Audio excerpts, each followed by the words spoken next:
अस्सलामु अलैकुम वरहमतुल्लाहि वबरकातुहू नहमदुहू व नुसल्ली अला रसूलिहिल करीम अम्मा बाद। नाज़रीन, कुछ दिनों से पाकिस्तान में एक बड़ी अजीब सी सूरत हाल है। वो इस एतबार से कि एक तरफ तो हमारे यहाँ कवानीन बनाए जाते हैं और उन कवानीन के ख़िलाफ़ हम खुद ही खड़े हो उठते हैं।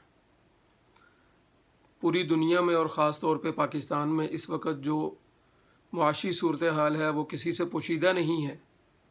उसमें जितने मसाइल हैं, जितनी परेशानियां हैं, वो हम सब पे आया हैं। हर बंदा उसमें पिस रहा है और उसके ऊपर हालात हैं। एक तरफ तो हम दावा करते हैं मुसलमान होने का, नबी करीम सल्लल्लाहु अलैहि वसल्लम के उम्मती होने का और उनके पैरोकार होने का, और दूसरी तरफ हम अल्लाह और उसके रसूल सल्लल्लाहु अलैहि वसल्लम से ऐलान जंग भी करते हैं।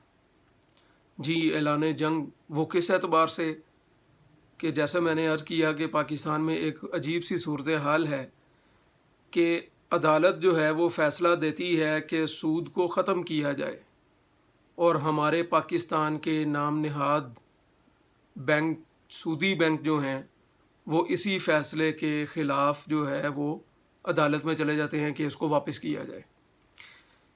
इन बैंकों के अंदर इतनी क़ुव्वत और जुर्रत कैसे आई, ये सोचने की बात है।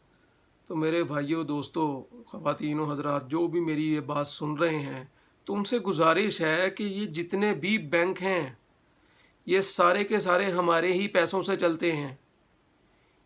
1 रुपया भी ये नहीं कमा सकते, ये कोई कुछ नहीं कर सकते अगर हम सब मिलकर इस चीज़ का आज़म कर लें कि हमने इन चीज़ों को रोकना है। देखें, नबी करीम सल्लल्लाहु अलैहि वसल्लम ने सूद खाने वाले, लेने वाले, लिखने वाले, गवाह बनने वाले सबके ऊपर लानत फरमाई है। और कुरान पाक में अल्लाह ताला ने क्या इरशाद फरमाया कि इसका मफ़हूम है कि अगर तुम इन चीज़ों से रुकते नहीं हो, बाज नहीं आते हो, तो फिर अल्लाह और उसके रसूल से ऐलान जंग का तुम्हारा मुतालबा है। ऐसा ही लग रहा है। ये मफ़हूम मैं बयान कर रहा हूँ कुरान पाक का, कि कुरान पाक में तो अल्लाह रब्बुल इज़्ज़त हमें इस तरफ मुतवज्जे कर रहे हैं कि इन चीज़ों को छोड़ दो। तो एक तो कोई 2 दहाइयों के बाद ये फ़ैसला आता है पाकिस्तान में, और दूसरी तरफ हमारे ही बैंक जो हैं वो इस फ़ैसले के ख़िलाफ़ अदालत में चले जाते हैं।